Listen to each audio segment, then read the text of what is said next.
여러분 안녕하십니까? 반갑습니다. 먼저 말씀 하나 보겠습니다. 요한복음 15장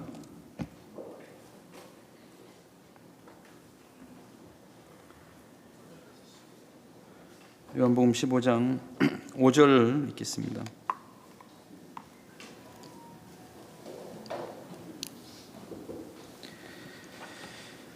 나는 포도나무요 너희는 가지니 저가 내 안에 내가 저 안에 있으면 이 사람은 과실을 많이 맺나니 나를 떠나서 너희가 아무것도 할 수 없음이라.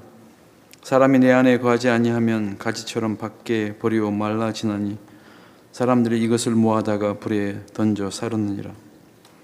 너희가 내 안에 거하고 내 말이 너희 안에 거하면 무엇이든지 원하는 대로 구하라. 그리하면 이루리라. 7절까지 읽었습니다.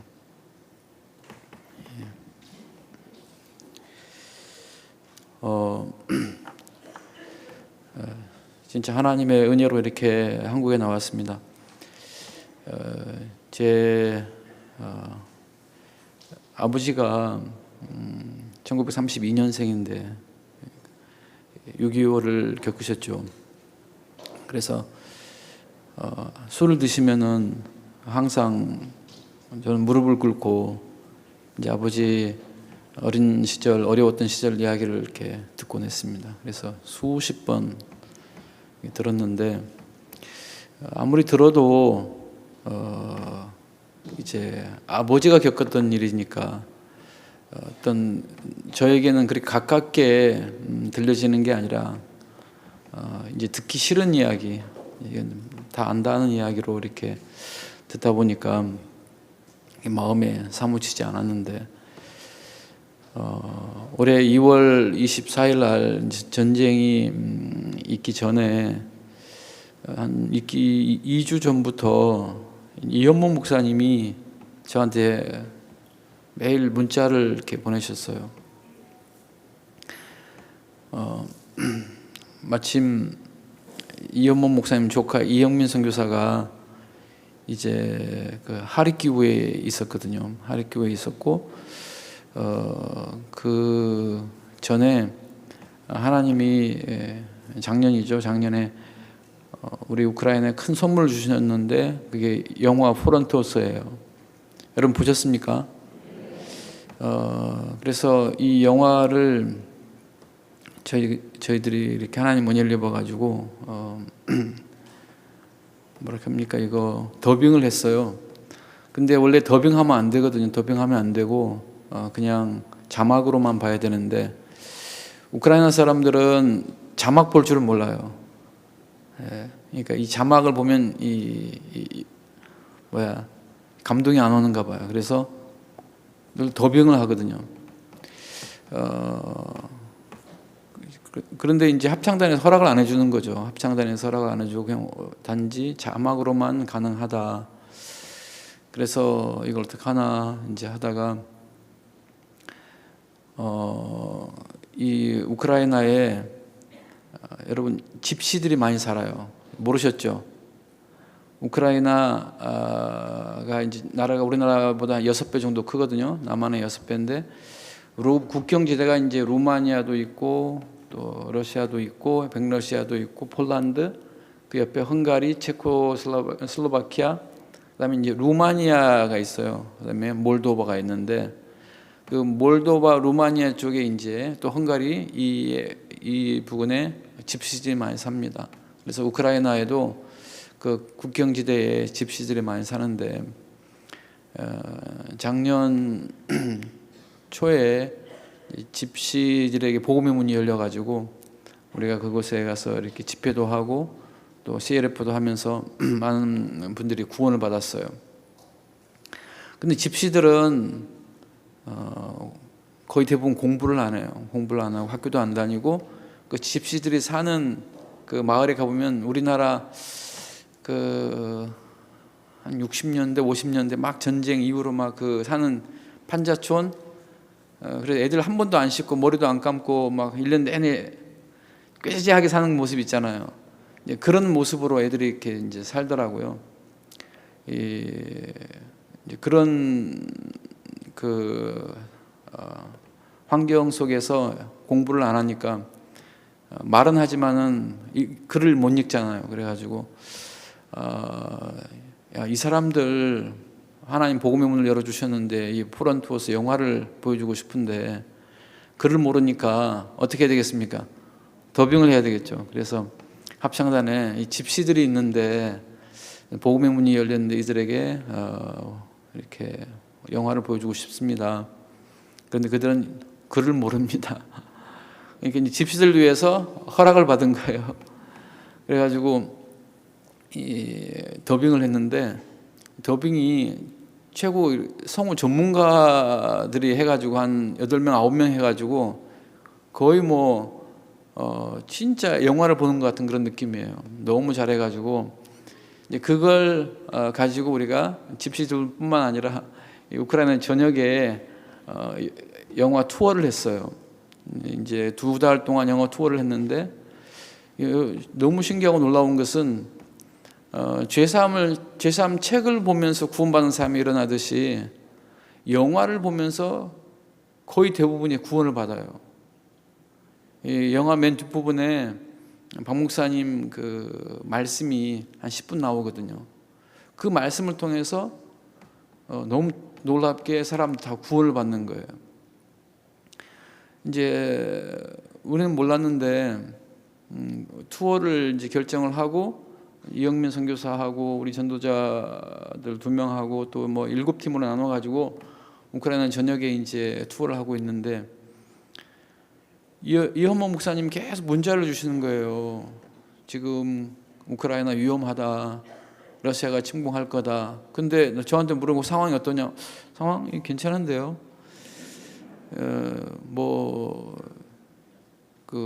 큰 일 별로 없는데요. 그러면서 이제 늘 괜찮다고 제가 문자를 계속 넣는데 목사님 답답하셔가지고 매일 그 미국에서 보는 그런 시각 또 유럽에서 보는 시각 해가지고 당장이라도 전쟁이 일어날 것 같은 그런 뉴스들을 계속 보내주시는 거예요.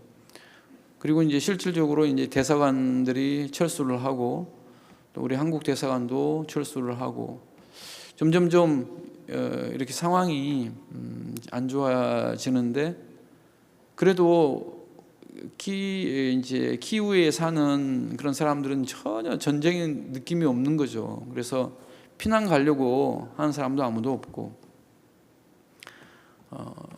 이제 그런 상황에 우리가 투어를 계속 전쟁 터지기 전날까지 했어요. 그것도 모르고 이렇게 했는데 너무 놀랍게 하나님이 어디에 복음의 문을 열어주셨냐면 군 부대에 복음의 문을 열어주셨어요. 그래가지고 한 20개 넘는 군 부대에서 영화 상황을 하면서 이제 군인들이 구원을 엄청 많이 받은 거예요. 이제 전쟁이 터지고 이제 이 군인들뿐만 아니라 전 세계에서도 이틀 내지 3일 못 간다. 다 이제 우크라이나가 질 거다. 그렇게 모두가 다 생각을 하고 지원도 안 하고 또 이제 그랬는데 2, 3일이 아니고 지금 5개월이 넘었죠. 5개월이 넘고 지금까지 전쟁을 하고 있는데 진짜 어떻게 이런 일이 있을 수 있나. 그런 군사력으로 치면은 10분의 1밖에 안 되고 모든 면에서 열악한데 우크라이나가 완전 이제 바로 이렇게 전쟁이 지는 게 아니고 비등비등하게 지금 싸우고 있는데 제가 이렇게 보면서 하나님께서 우리는 몰랐지만은 하나님께서 미리 아시고 이 군인들에게 참 복음을 들을 수 있는 기회를 주셨다고 생각하니까 너무 하나님 앞에 이렇게 감사한 거예요. 그리고 신년사 여러분 말씀 아시죠? 다윗이 크게 궁핍하였으나 그 하나님 여호와를 힘입고 용기를 얻었더라. 저는 신년사란 말씀이 이렇게 나온 이후부터 이런 신년사는 처음 이렇게 들었거든요. 그래서 신년사 말씀을 늘 기대하고 듣는데 올해는 좀 이상한 그런 느낌 있잖아요.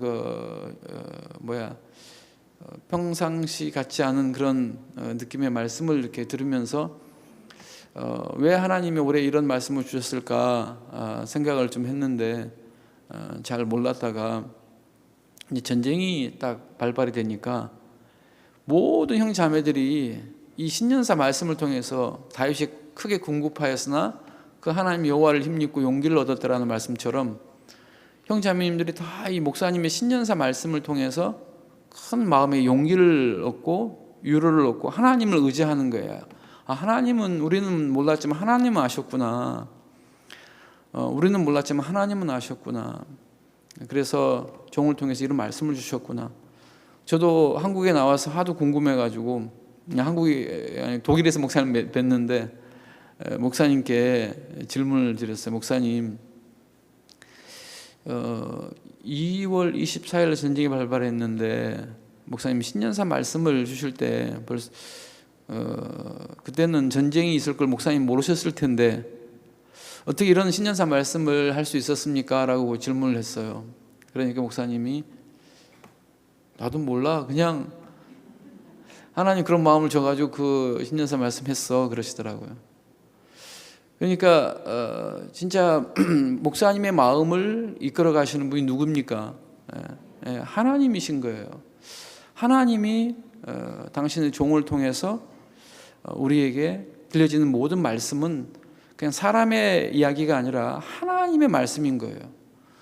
그런데 참 사단에게 속아서 하나님의 종의 말씀을 하나님의 말씀으로 받지 않고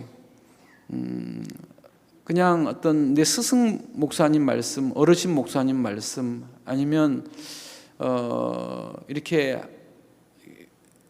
인간의 이야기로 경험 많은 또 훌륭한 목사님의 이야기 우리가 들을 때가 참 많더라는 거죠. 그러나 제 생애에 있어서도 제 삶에 있어서도 제가 참 목사님께서 저에게 자주 하셨던 말씀 중에 하나가 왜 너 나를 업신여기냐, 나를 왜 시들하게 보냐. 그러면 여러분도 목사님 시들하게 보십니까? 여러분도 목사님 시들하게 안 보는, 저도 목사님 시들하게 본다고 생각해 본 적이 한 번도 없어요. 한 번도 없고 목사님들을 존경하고 또 이렇게 이제 크게 보는 마음이 있지, 내가 어떻게 목사님을 감히 시들하게 봐, 어떻게 업신여길 수, 아무리 비교해봐도 업신여길 수 없고 시들하게 볼 수 없고 목사님을 존경하고 따르고 배운다 하고 생각을 하지 목사님을 시들하게 본다고 생각을 해본 적이 없는데, 바로 이제 목사님이 하시는 그 말씀을 나는 내 생각 안에서 내 경험 안에서 목사님 말씀을 받아들이는 거죠. 그러니까 이제 목사님 말씀을 사실 시들하게 보는 건데, 목사님께서 너 세계 최고의 목사야라고 말씀을 하셨습니다. 하루는 이제 몇 년 전에 한 7, 8년 전인 것 같아요. 그때 한국에 나와서 선교사 모임을 갔는데, 보통 선교사 모임 하면 엄청 긴장이 되거든요. 왜냐하면 목사님이 막 두 눈을 부릅뜨고 책망을 하시기 때문에, 하루는 제가 이제 그렇게 책망을 안 듣다가 하루는 딱 구인방에 뽑혀가지고 맨 앞자리에 9명이 앉아 있었어요. 그 중에 제가 끼어 있어가지고 목사님이 막 두 눈을 막 뜨고 막 저한테 다가오시면서 야, 네가 왜 나를 무시해? 그러는. 그때 정신이 완전 나가버렸어요. 정신이 나가가지고 내가 무슨 말 하는지도 모르고 그렇게 이제 혼난 적이 있는데, 목사님께 늘 혼나다가 이제 마지막 때 목사님이 우리 마음을 풀어주시고 소망을 불어 넣어주시고 막 이제 그러시거든요. 근데 그때는 처음부터 이렇게 목사님 혼내시는 게 아니라 여러분은 세계 최고의 목사입니다. 우리 사역자님 돌아보면 야, 이럴 때도 다 했다 하면서 이제 막 이제 너무너무 이렇게 행보가 좋았어요. 감사하고. 이제 그래가지고 이 선교사 모임을 마치고 이제 목사님 어떻게 차를 타고 대덕을 가게 됐어요. 목사님 차를 타고 이제 대덕에 가는데, 여러분 목사님 차 안에 있으면은 목사님께 그냥 한 말 안고 가면 안 되거든요. 그래서 이제 뭐라도 입을 열어서 간증을 해야 되는데, 제가 목사님 이번에 목사님 선교사 모임 때 말씀을 들으면서 너무너무 소망스러웠습니다. 목사님이 저희들에게 세계 최고의 목사라고 말씀해 주셨을 때 그 말씀을 들을 때 제 마음이 너무 세계 최고의 목사가 될 걸 생각하니 너무 소망스럽습니다 그랬거든요. 간증 잘했죠, 그죠? 근데 목사님이 직접 운전을 하시다가 두 눈을 또 크게 뜨시면서 저를 딱, 제가 이쪽에 앉았거든요. 저를 딱 쳐다보시는 거예요. 유교 목사, 지금 세계 최고의 목사야! 그러면서 저는 그때 목사님 세계 최고의 목사가 될 걸 생각할 때 너무 소망스럽습니다 그랬거든요. 지금은 아니라는 거죠. 네. 지금. 근데 목사님은 어떤 마음으로 이 말씀해 주시냐면, 너는 지금 세계 최고의 목사야. 지금 목사님이 세계 최고의 목사야 라고 말씀을 하시는데, 나는 어떻게 받아들여요? 앞으로 세계 최고의 목사가 될 거야. 지금 세계 최고의 목사라고 말씀하신 목사님의 말씀을 어떻게 여기는 거죠? 업신여기는 거잖아요. 이제 여러분, 다른 게 업신여기는 게 아니라 목사님이 하시는 말씀을 그대로 받지 않는 게, 내 생각으로 받아치고 내 생각으로 이렇게 이제 받아들이는 그것이 목사님의 말씀, 목사님을 업신여기는 거더라고요.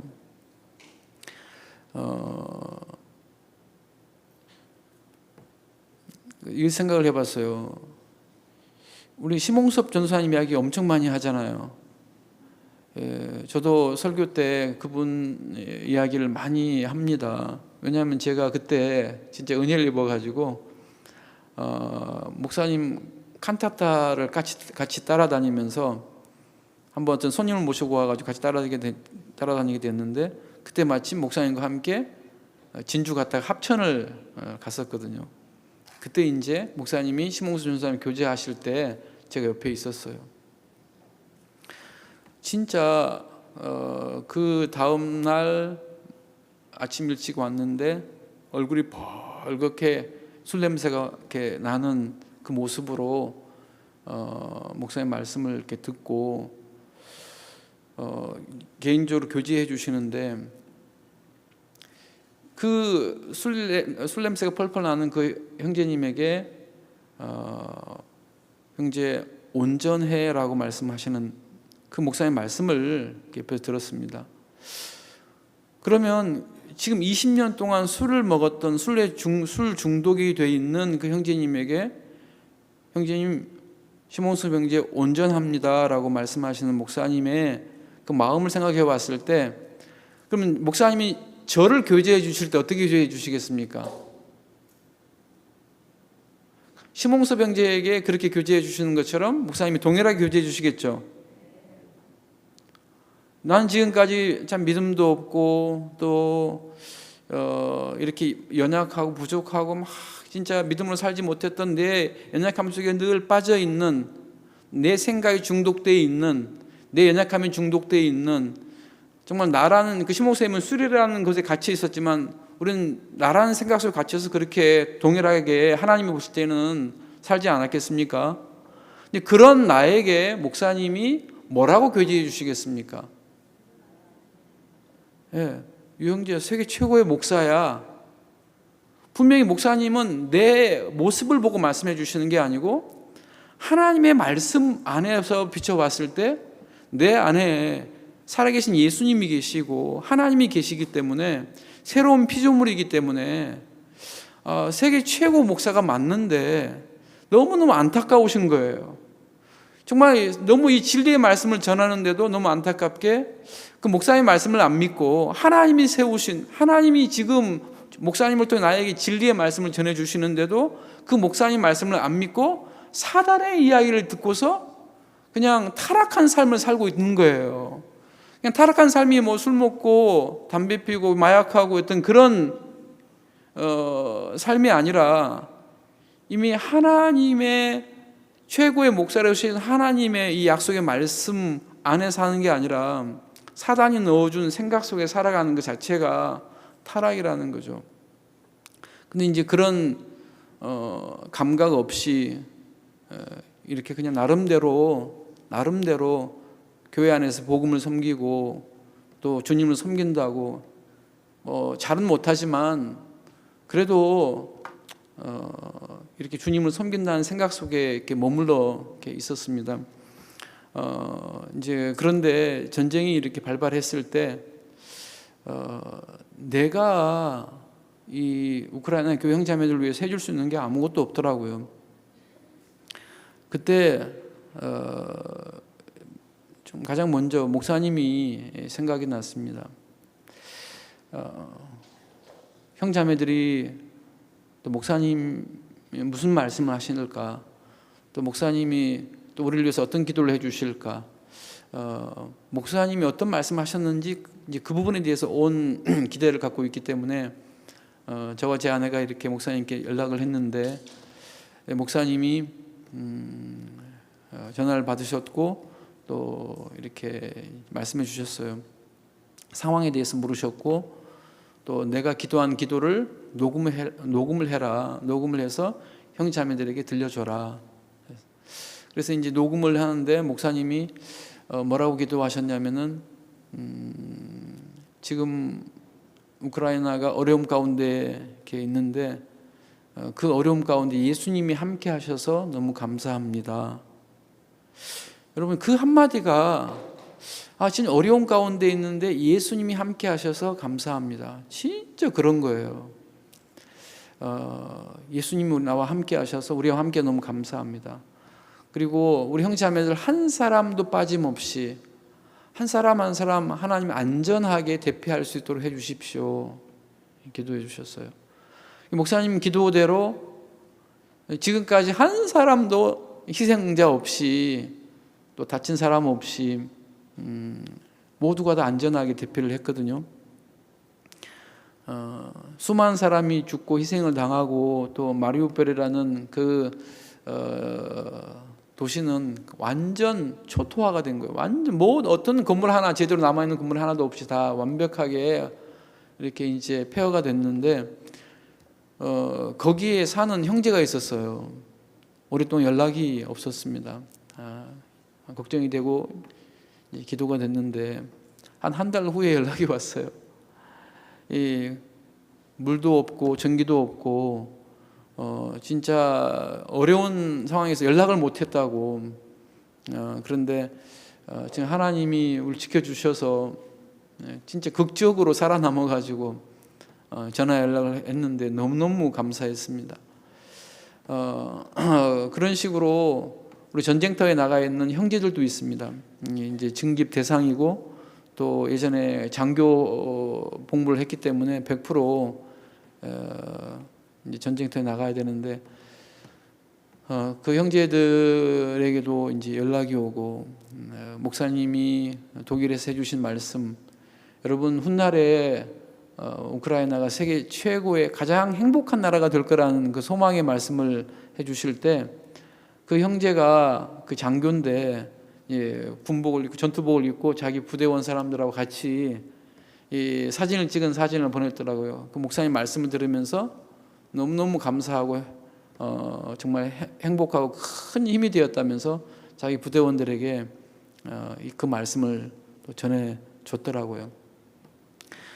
이런 식으로 한 사람도 빠짐없이 모두가 다 이제 우크라이나 서쪽 리비우 쪽으로 다 피난을 가고 또 독일, 헝가리, 폴란드 또 여러 나라에 피난을 갔습니다. 정말 세상 어디에도 이런 교회가 없는데 오영식 목사님 저에게 전화를 주셔가지고 목사님 지금 프랑크푸르트 센터에 건물이 3층이 비어 있습니다. 마침 이렇게 다른 교회 루마니아 교회에 이렇게 계약하려고 했었는데 어떻게 계약이 안 안 됐거든요. 그 다음 날 이제 전쟁이 발발했고, 그래서 우리가 우크라이나 형제자매들을 이쪽으로 모시고 와야 되겠다. 그래서 연락을 하셨더라고요. 그래서 뭐 50명도 좋고 최대 100명까지 우리가 받을 수 있으니까 이쪽으로 보내주십시오. 그래서 이제 너무 이렇게 감사했고, 그리고 형제자매들을 독일로 이렇게 보냈습니다. 그래서 독일로 보내고, 저는 이제 헝가리에 한 달 정도 가장 접경에 있는 국가이기 때문에 거기서 온라인으로 예배를 드리고 형제자매들 피난시키는 일을 한 달 동안 했는데, 이제 오영신 목사님이 전화를 또 주셔가지고, 목사님 그 헝가리에 있지 말고 독일 프랑크푸르트로 이렇게 이쪽으로 오세요, 그러시더라고요. 제가 듣기로 프랑크푸르트 여건이 별로 안 좋다고 들었는데, 이대도 목사님은 제 동기예요. 동기 목사고, 그래서 방 한 칸 내줘가지고 이제 거기서 편하게 지내고 있는데, 독일로 오라 하니까 가기 싫더라고요. 저는 작은 그림도 못 그리고 큰 그림도 못 그리는 사람인데 큰 그림을 그리라 해가지고 뭔가 부담스럽더라고요. 그래가지고 이제 안 가려고 이렇게 버티다가 더 이상 버틸 수 없어가지고 이제 독일로 갔습니다. 근데 제가 지금까지 이렇게 러시아 지역에 93년부터 살았는데, 시베리아도 가보고 영하 40도 넘는 곳에서 자보기도 했습니다만은, 내 생애에서 가장 추운 곳이 독일 프랑크푸르트 센터예요. 시베리아가 다른 데가 없고 너무너무 추운 거예요. 그래서 그 난방비가 지금 전쟁으로 3배가 뛰어가지고 너무너무 비싸서 새벽에만 몇 시간 떼는가 보더라고요.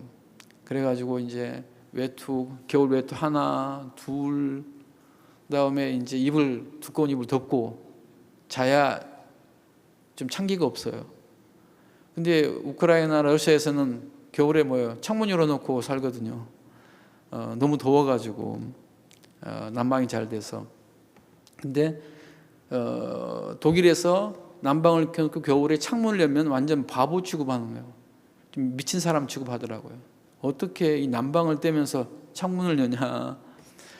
그만큼 이렇게 전략하고 아끼고 사는데, 독일로 이제 그런 독일로 오게 됐어요.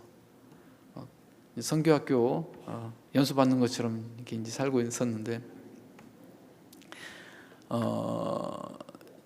이제 목사님이 하루는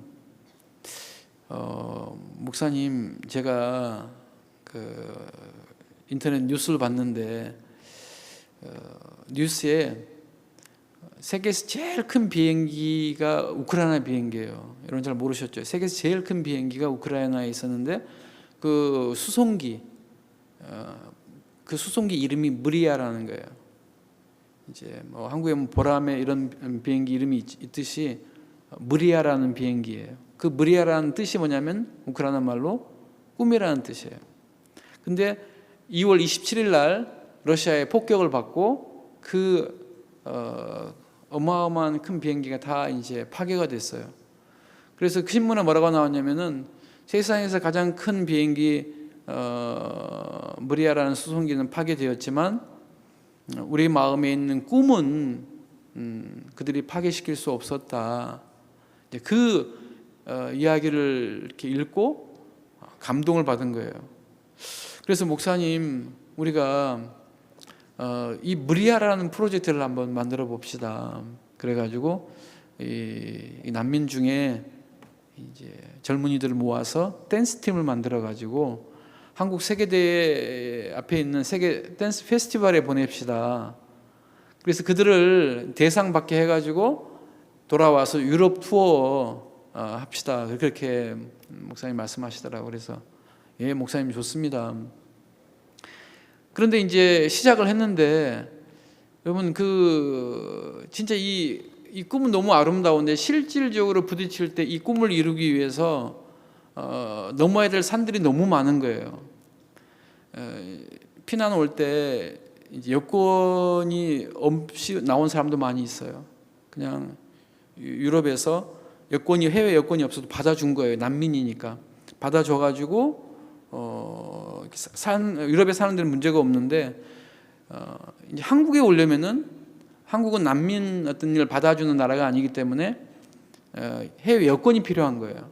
여권이 없으면 아예 비자도 못 받고 이제 올 수가 없으니까 그 난민 학생들이 댄스 지원을 했는데 여권이 없기 때문에 여권을 만들러 다시 우크라이나 돌아가야 되는 거예요. 우크라이나 돌아가면은 여권만 만드는데 2달, 3달이 걸려요. 그러니까 이미 시간이 다 지나가 버리잖아요. 그래서 우리가 또 편지를 써서 이렇게 빠른 시간 내에 받을 수 있도록 열흘 아니면 2주 아무리 늦어도 3주 안에 받을 수 있도록 우리가 이제 편지를 써서 은혜를 구했는데 진짜 뭐 한 열흘 만에 받은 사람도 있고 최고 늦게 받은 사람이 3주 걸렸어요. 3주 안에 다 받아가지고 이제 다시 독일로 나왔거든요. 이제 그런 그 다음에 이제 한국 비자를 받아야 돼요. 한국 비자를 받기 위해서 여권이 필요했고 여권이 나와야 이제 비자 신청이 들어가니까 그 시간이 빠듯한 거예요. 그 다음에 여러분 우리가 무리아 프로젝트를 시작했을 때는 백신 문제가 있는 거예요. 백신. 한국에 나오려면 백신을 맞아야 되는데 최소한 두 번은 맞아야 이제 격리를 안 하고 2주간 격리를 안 하고 들어올 수 있는 거예요. 그러면 한국 대부분은 다 백신을 맞았지만 우크라이나 사람들은 한 20%? 많이 맞으면 30% 정도밖에 안 맞는 거예요. 특히 젊은이들은 거의 안 맞아요. 그렇기 때문에 백신을 맞은 사람이 반도 안 되는 거예요. 그래가지고 이제 백신을 맞는 일을 시작을 하는데 이 시간이 빠듯한 거죠. 백신을 2회 맞으려면은 최소한 3주, 화이자 만들려면은 3주 이상이 걸려야 되죠. 그 다음에 백신 2차까지 맞고 난 이후에 2주가 지나야 한국에 이게 이제 효력이 발생하는 거예요. 그러면 격리를 안 하고. 그럼 최소한 5주가 필요한 거죠. 그 시간을 맞추는 게 이게 또 쉽지가 않더라고요. 백신 문제가 이렇게 있었고, 그런데 6월 8일 날 이 방역 조건이 완화되면서 이 백신을 맞지 않아도 들어올 수 있게 된 거예요. 그러면서 못 올 학생들이 이제 올 수 있는 조건이 되었고, 또 이제 하나는 그 학생들을 이렇게 모으는데 남자가 필요한 댄스예요. 우크라이나 댄스는 여자만 있으면 되는 게 아니고. 그런데 이제 남자는 난민 중에 보통 별로 없어요.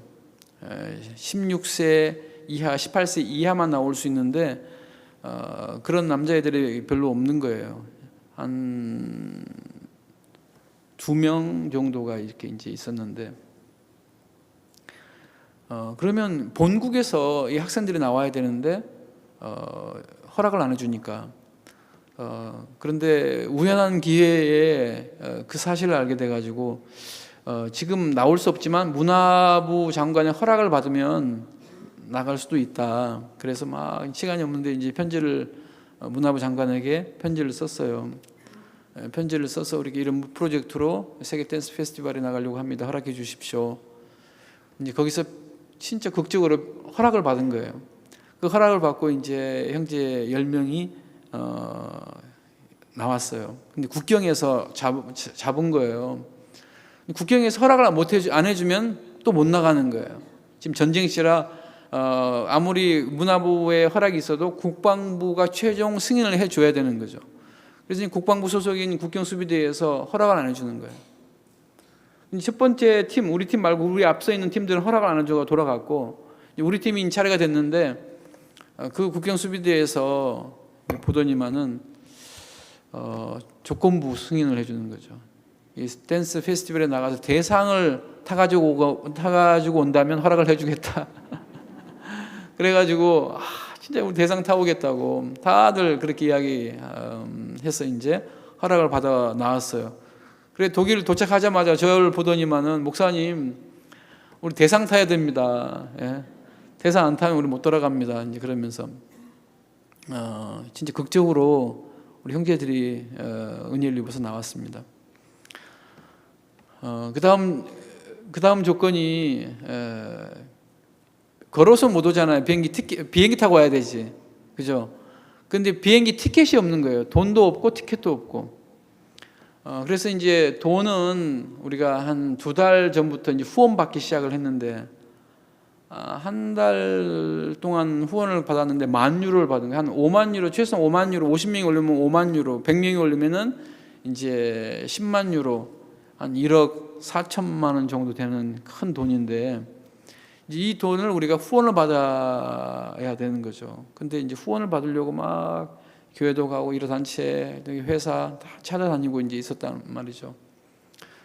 그런데 이 후원금이 잘 안 들어오더라고요. 근데 이제 티켓도 없고. 근데 하루는 이제 박 목사님이 이렇게 독일을 남미 갔다가 그 독일로 경유해서 가신다는 거예요. 이 지금 후원 받는 일도 굉장히 이제 큰데 목사님 오시니까 이 집중이 이제 후원 받는 일이 아니고 이제 목사님 행사에 맞춰지게 된 거죠. 근데 목사님이 오셔가지고 우크라이나 난민 그 유로 콘서트를 이렇게 하면서 너무 놀라운 것은 목사님이 다녀가신 이후로 이 일주일 만에 이 후원금이 다 채워진 거예요. 진짜 너무너무 신기하고 감사했어요. 한 목사님, 대만교회 목사님인데 그 대만교회 목사님이 작은 교회 이제 한 20명 정도, 성도가 20명 정도 되는 교회인데 이렇게 11조가 계속 모여지는 거예요. 쓸 데는 별로 없고. 그래서 그 돈을 계속 모았다고 하더라고요. 근데 이제 우리 그 후원, 그 무리아 프로젝트 후원하는 부분에 대해서 후원해달라는 소식을 듣고, 이 물질, 아마 이 무리아 프로젝트를 위해서 하나님 허락하신 거 아닌가? 그래서 자기가 성도들을 모아놓고 이렇게 이야기를 했답니다. 성도들이 다, 그래 좋겠다고 해가지고, 2,500유로를 헌금해 준 거예요.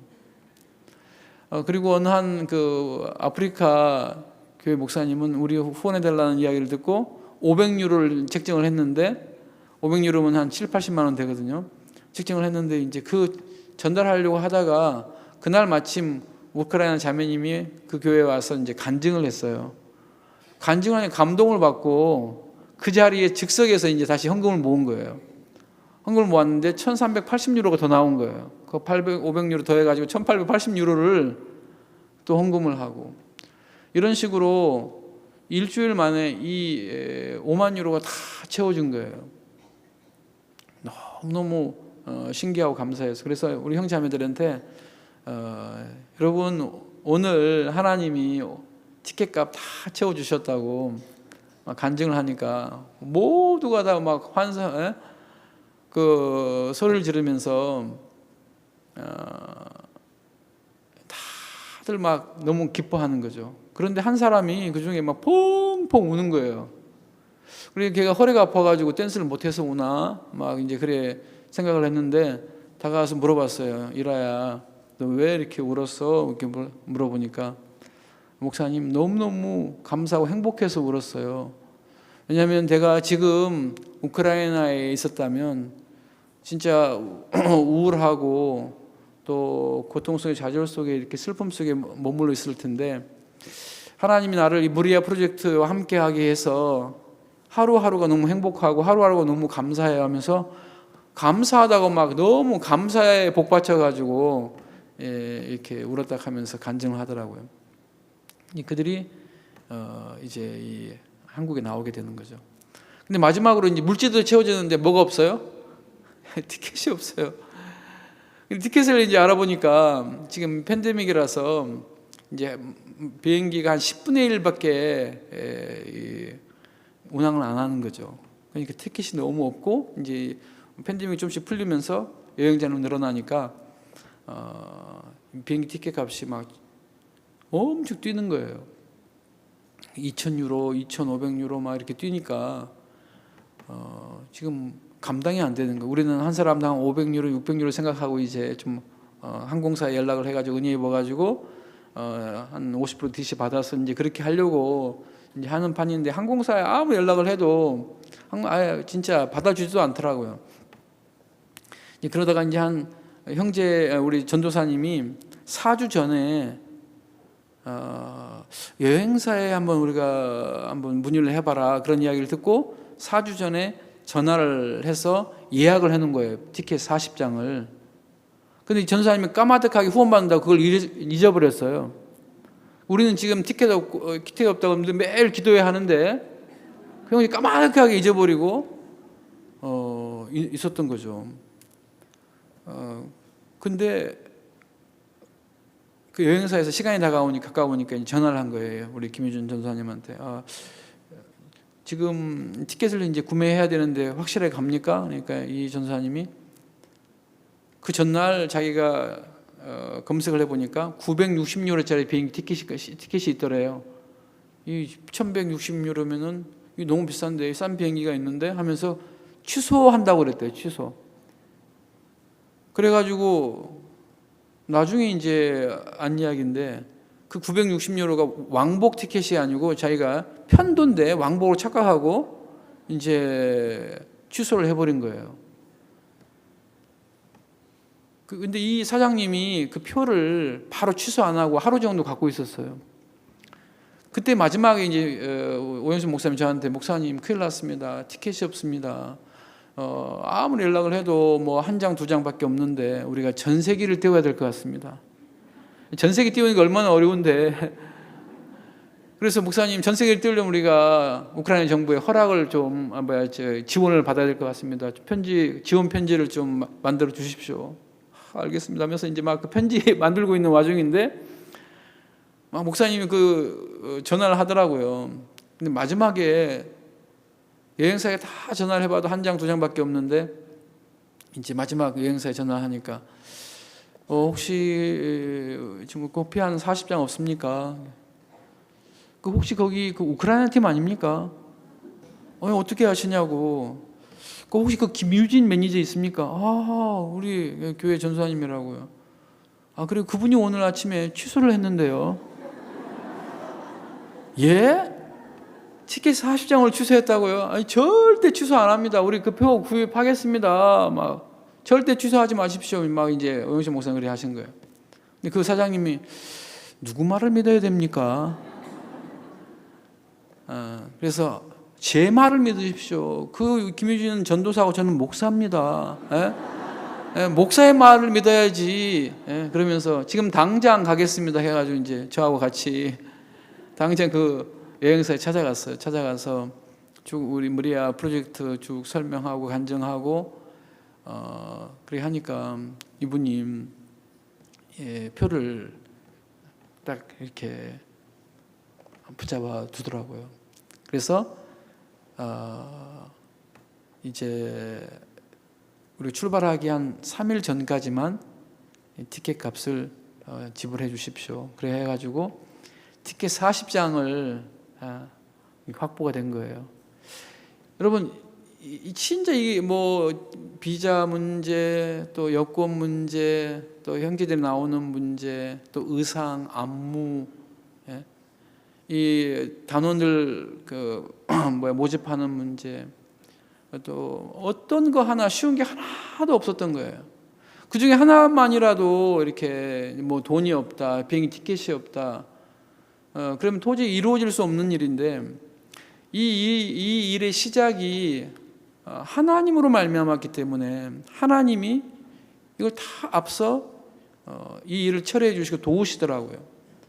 그래서 이제 우리가 매일 기도회 하면서 어떤 말씀을 이렇게 들었냐면, 여러분 우리가 이 무리아 프로젝트는 댄스팀을 모아 한국에 보내는 거기도 하지만은 이 무리아 댄스팀 프로젝트를 통해서 박 목사님이 걸었던 믿음의 삶을 배우는 우리가 지금 시기입니다. 그래서 이제 목사님이 걸어갔던 믿음의 삶을 이렇게 우리 눈앞에 있는 많은 어려운 형편이 있지만 믿음으로 이게 하나님의 뜻이고 하나님이 기뻐하신 일이기 때문에 우리 부딪히면 하나님이 다 도우신다. 발을 내디뎌라. 한번 부딪혀 봐라. 우리는 부딪히지도 않고 발을 내딛지도 않고 그냥 미리 겁먹고 안 될 거다, 힘들다, 어렵다, 안 된다고 한다. 이제 그런 주변 사람들의 이야기를 듣고 형편을 듣고 내가 한번 부딪혀 보지도 않고 생각 속에서 후퇴할 때가 참 많았는데 여러분 목사님이 이렇게 이야기했어요. 지금은 좀 어렵지만은 훗날에 우크라이나가 가장 행복한 나라가 될 것입니다. 이 우크라이나에 500명의 전도자를 하나님이 주실 겁니다. 또 이 일을 통해서 우크라이나 복음의 중심으로 삼아 주실 겁니다. 목사님 말씀하셨는데 그 말씀을 그대로 하나님이 이루시는 거예요. 그리고 독일에서 이제 유럽 우리 선교사님들이 뭐라 하냐면은 너무 우크라이나를 좋아하는 거예요. 왜냐면 이 우크라이나 일이 터지면서 이제 형제자매들이 이렇게 독일에 나와 있고 또 함께 복음을 전할 수 있는 길들을 많이 하나님이 열어주신 거예요. 그러면서 백인 1,500명을 모아놓고 박 목사님을 모시고 행사를 한다. 이게 있을 수 없는 지금까지 유럽 역사상 처음이라 하더라고요. 그러면서 이제 박 목사님이 다 짝이 있다고 말씀하셨는데 유럽의 짝은 우크라이나입니다. 그러면서 너무 좋아하더라고요. 그래서 저는 짝짓기를 당했습니다. 그래가지고 이제 저희들이 유럽과 하나가 돼 원팀이 돼가지고 지금 유럽에서 복음을 전하고 있는데 정말 너무너무 행복하고 감사했습니다. 이 모든 일들이 그냥 이루어지는 게 아니고 하나님 복음을 위해서 다 허락하신 일이더라고요. 지금 그 어느 때보다도 지금 우크라이나에서 가장 힘있게 복음이 전해지는 지금 시기거든요. 이제 난민들이 수천만 명이 있다 보니까 이제 전쟁이 지금 있는 그 지역 말고는 다 난민, 그 지역에는 그 전쟁 지역에 있는 그 우크라이나 사람들이 다 이제 피신해 와 있잖아요. 그러면 다 모든 도시마다 난민들이 있는 거예요. 근데 그 난민들을 위해서 어린아이들을 위해서 해주는 프로그램이 없는 거죠. 그래서 저희들 교회 이제 전도자들과 형제자매들이 또 구호물품을 후원받아가지고 이제 그 구호물품을 들고 찾아가는 거예요. 그러면 30명, 50명 이렇게 60명의 사람들이 모여요. 모이면 그냥 구호물품을 주는 게 아니고 포런투어스 영화를 보여주고 복음을 전하고 또 구호물품을 나눠주고 그러면서 지금 수만 명에게 지금 복음을 전하고 있는 거죠. 그러면서 우리 모든 형제자매들이 다 한 사람도 빠짐없이 지금 복음 전도자로 삶을 살고 있습니다. 더 이상 자기 육체를 위해 살 수 있는 그런 조건도 안 되고 형편도 안 되고 또 지금까지는 뭐 돈을 벌기 위해서 또 아니면 집을 사기 위해서 아니면 많은 육체적인 욕구가 있겠었지만 전쟁이라는 그 상황 앞에서 그 모든 욕구가 의미가 없는 거예요. 근데 그런 상황에서 가장 마음에 큰 힘이 되는 게 뭐냐면 이 교회 안에 있는 복음의 말씀인 거죠. 지금 가장 사람들에게 필요한 게 뭡니까? 이 복음인 거예요. 근데 이 복음을 전할 수 있도록 모든 것을 이 교회가 해주니까 형제자매들이 너무너무 교회에 대해서 감사하고 또 행복해하고 있습니다. 이제 무리아 댄스팀이 한국에 와서 진짜 박 목사님 기도대로 또 말씀대로 대상을 탔습니다. 근데 이제 대상을 타기 전에 그 시합하기 전에 박 목사님이 말씀을 이렇게 전하시는데 나는 우크라이나 개인적으로 우크라이나 댄스팀이 대상 받기를 원합니다. 목사님 그러시다.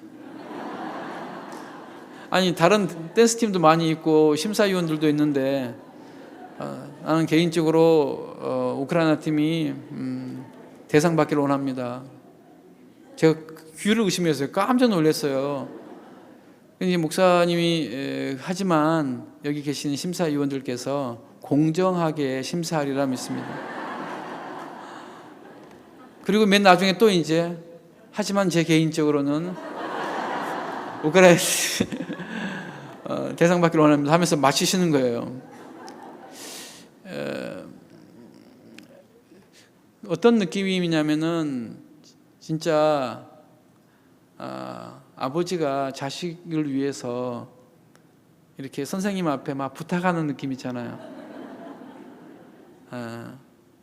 그러니까 목사님 마음 안에 이 우크라이나나 이게 어떤 댄스 팀 자체가 아니라 이 한 나라의 수많은 국민들이 정말 이걸 통해서 소망을 얻고 또 힘을 얻고 또 하나님의 살아계심을 보면서 복음을 들을 거 생각하니까 목사님 그런 이야기 하면 안 되는 줄 목사님 아시지만 목사님 모르시는 게 아니잖아요, 그죠? 심사위원들이 공정하게 판단하리라 믿습니다. 하지만 제 개인적으로 생각은 두 번이나 말씀을 하신 거예요. 그래서 이제 우크라이나 팀이 대상을 탔어요. 네, 감사합니다. 근데 목사님 제가 너무 기뻐가지고 우리 그 단원들 너무 막 울고 이제 목사님께 전화를 드려 목사님 대상을 탔습니다. 목사님이 너무 기뻐하시면서 내가 말해서 탄 거 아니지? 그래서 댄스 잘했다 하면서 댄스 진짜 우크라이나 잘했다 하면서 근데 여러분 너무 놀라운 게 뭐냐면요 저는 지금까지 댄스를 보면서 감동을 받은 적이 없어요. 그러니까 즐겁고 이렇게 막 그 기쁘고 그런 느낌은 있어도 댄스를 보면서 막 눈물이 나고 감동을 이렇게 마음이 뭉클해지고 그런 그런 경험은 한 번도 없었는데 이 무리아 댄스를 이렇게 우크라이나 댄스를 볼 때마다 마음에서 이렇게 감동이 되고 또 감사하고 막 눈물이 나오는 거예요. 왜냐하면 이게 그냥 댄스가 아니고 우크라이나의 어떤 운명이 달려 있고 또 우크라이나의 소망을 주는 댄스이기 때문에 또 하나님이 우크라이나와 함께 하신다는 그런 하나님의 마음이 담겨져 있으니까 막 그 감동이 오고 너무 감사하더라고요. 이제 그런데 2주 이제 그 시간이 지나서 댄스 끝나자마자 캠프 끝나자마자 돌아가야 되는데 이제 하나님은 큰 은혜를 입혀 주셔가지고 비행 티켓이 연장을 했어요. 비싼데 한 사람당 한 200유로 정도 굉장히 비싼 거거든요. 근데 이제 교회에서 허락해 주셔가지고 남았는데 2주가 남으면서 평생 잊을 수 없는 추억을 하나님이 만들어 주셨어요. 그래서 이제 대천교회, 뭐 한밭, 남대전, 천안, 청주 우리 그 지역 교회의 사랑을 입으면서 뭘 봤냐면은 진짜 이 하나님의 사랑을 보고 형제자매들이 어떻게 복음을 섬기는지를 보고 교회의 마음에 교회가 깊이 심어지는 거예요. 그래서 이들이 젊지만은 다 복음을 위해 살고자 하는 마음으로 가득 차서 돌아갔어요. 그래서 제가 가서 이 붕 떠가지고 이제 갔는데 그걸 가라앉혀야 되잖아요. 예? 그래가지고 워크숍을 지금 하고 있어요. 워크숍 무리아팀 워크숍을 하고 있는데 지금 우크라이나 그 댄스 팀이 곧 7월 30일 행사를 한 곳에 하고 8월 24 부다페스트, 그다음에 26일 프랑크푸르트, 27일 베를린, 28일 바르샤바에서 1차 이렇게 유럽 투어가 있습니다. 그 이후에 이제 11월 달에는 말에는 이제 유럽 32개국의 40개 도시에서 그 유럽 미라클이라는 그 팀하고 같이 해가지고 유럽 투어를 할 거고, 그 이후에 12월 달에 이제 우크라이나에 들어가서 순회 공연을 하려고 지금 계획을 하고 있습니다. 이런 거 생각해 봤을 때 정말 어렵지만 많은 문제가 있었지만 그 어느 때보다도 아주 강렬하게, 너무 분명하게, 확실하게 하나님이 우리와 함께 하시고 또 하나님의 종이 하시는 그 말씀을 한 말씀도 땅에 떨어지지 않고 하나님이 이루시는 것을 우리가 보았거든요. 여러분 요한복음 15장 말씀에 보면 나를 떠나서 너희가 아무것도 할 수 없음이라는 말씀이 있죠. 나를 떠나서는 너희가 아무것도 할 수 없는 게 우리예요. 예수님을 떠나서는, 예수님의 몸된 교회를 떠나서는 아무것도 할 수 없는데, 그럼 아무것도 할 수 없는 위치라면 교회를 생각하는 마음이 어떻게 돼야 되겠습니까? 교회와 종을 생각하는 마음이 정말 이 생명의 관계가 되어야 되지 않겠습니까? 이 수로보니게 여인의 딸이 귀신 들렸어요. 진짜 이 딸이 미쳐가지고 귀신 들려서 이렇게 하는 그 모습을 보면 얼마나 가슴이 아프겠습니까? 그런데 자기가 해줄 수 있는 게 아무것도 없는 거예요. 엄마가 사랑하는 엄마인데 딸을 보면서 해줄 수 있는 게 아무것도 없다는 사실을 깨달았을 때 그의 마음은 예수님 외에 소망이 없는 거죠. 근데 예수님에게 나갔을 때 예수님이 뭐라 했습니까? 자녀의 떡을 주어 개들에 던지면 마땅치 아니하다.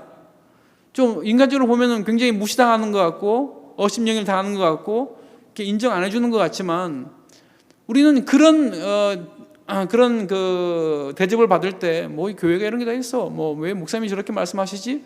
형제자매들에 대해서 마음을 닫을 만한 그런 조건들이 많이 있는데 내가 교회를 떠나서 아무것도 할 수 없다는 사실을 여러분 마음에서 이렇게 이게 정확히 보여진다면은 어떤 이야기도 어떤 이렇게 형편도 문제가 안 되는 거예요. 마음이 교회와 연결되어 있고 하나님의 종과 연결되어 있으니까 그 한마디가 이런 마음이 생기는 거죠. 개들도 주인의 상에 떨어지는 부스러기를 먹나이다. 이게 부스러기만이라도 나에게 허락되어진다면은 내 아이가 은혜를 입을 수 있겠습니다. 정말 당신에게 있는 그 조그만 부스러기, 교회 안에서 흐르는 조그만큼의 우리가 은혜를 입는다면 내가 살고 내 가족이 살고 내 남편이 살고 내 자녀가 살고 내 모든 주위가 살겠습니다. 여러분 그런 마음으로 진짜 교회에 붙어 있다면 하루하루가 복되고 행복하고 감사하지 않겠습니까? 예, 이 우크라이나에서 이번 전쟁을 통해서 하나님이 그걸 보여주시더라고요. 진짜 하나님의 종의 한 말씀이 우리 우크라이나 교회를 다 살렸고 형제자매를 다 살렸고 또 모든 한 사람도 빠짐없이 안전하게 대피를 했고 지금까지 또 목사님 말씀처럼 500명 형제자매들이 다 전도자가 돼서 복음을 전하고 있는 그 모습을 봤을 때 야, 지금 우리가 참 잘못 살았구나. 너무 교만하고 거만하게 교회 없이도 하나님의 종 없이도 하나님의 의지 없이도 살 수 있는 것처럼 그렇게 그냥 모든 종의 말씀을 받아치고 내 생각 안에서 이렇게 살았구나. 이 큰 죄를 짓고 살았던 거예요. 여러분 목사님이 하나님의 음성을 자기 생각으로 당신의 생각으로 걷어찼다면 선교도 없었을 것이고 합창단도 없었을 것이고 아이와프도 없었을 것이고 마인드 교육도 없고 이 뭐 세계도 없고 아무것도 없었을 거 아닙니까? 근데 진짜 목사님이 하나님 주신 그 음성을 생각에는 안 맞지만 받아들였을 때 이런 엄청난 열매를 하나님으로 말미암아 그래서 목사님이 늘 하나님이 하신 부분에 간증하시는 것처럼 우리가 목사님을 통해서 역사하신 그 하나님의 그 음성을 우리 마음에 품고 산다면 저절로 목사님을 통해서 역사하셨던 그 하나님이 우리에게도 동일하게 이런 열매를 맺게 하신다는 겁니다. 아멘. 이제 이게 이 열매가 나에게서 나오는 게 아니라 교회와 종을 통해서 붙어 있을 때 흘러 들어오는 세계더라고요. 아멘. 예, 이번 전쟁이 저희에게는 진짜 어려운 것 같고 슬픈 것 같지만 그 어느 때보다도 가장 하나님을 분명하게 경험하는 그런 때가 됐고 또 우리 마음에 목사님이 심어지고 또 교회가 심어지는 정말 평생 잊을 수 없는 그런 은혜를 입었습니다. 또 여러분들이 또 우크라이나를 위해서 기도해 주시고 또 한국 교회가 뒷받침해 주시면서 정말 우크라이나뿐만 아니라 온 유럽에 우크라이나 사람들을 통해서 복음이 증거질 걸 생각할 때 너무 소망스럽고 감사한 마음이 있습니다. 여러분들 유럽 투어를 위해서 기도해 주시기 바랍니다. 예, 기도하겠습니다. 하나님 아버지 감사합니다. 오늘 사랑하는 형제자매들과 함께 하나님이 우리와 함께 하셨던 그 간증을 나누면서 또 말씀을 나누었습니다. 사실 사단에게 속아서 정말 교회 없이도 하나님의 종 없이도 하나님의 말씀 없이도 우리가 살 수 있을 것처럼 내 생각을 따르며 살아왔는데 그게 정말 너무 분명하게 사단에게 속은 것입니다. 우리 모든 형제자매들이 이 사실을 마음에 두고 나를 떠나서 아무것도 할 수 없다는 이 사실을 정확하게 안다면 정말 교회가 어떤 말씀을 하실지라도 나를 인정해주지도 않든 정말 생명의 관계가 되어서 교회 안에 붙어 있고 또 종과 마음을 나누고 형제들과 마음을 나누면서 마지막 시대에 당신의 종과 함께 힘있게 복음을 증거하리라 믿습니다. 이 우크라이나를 통해서 전 유럽에 복음을 증거할 것 생각 너무 소망스럽고 하나님이 정말 당신 종에게 허락하신 이 약속의 말씀을 그대로 이루실 줄로 믿습니다. 주님 앞에 영광을 돌리며 예수 그리스도 이름으로 기도했습니다. 아멘. 감사합니다.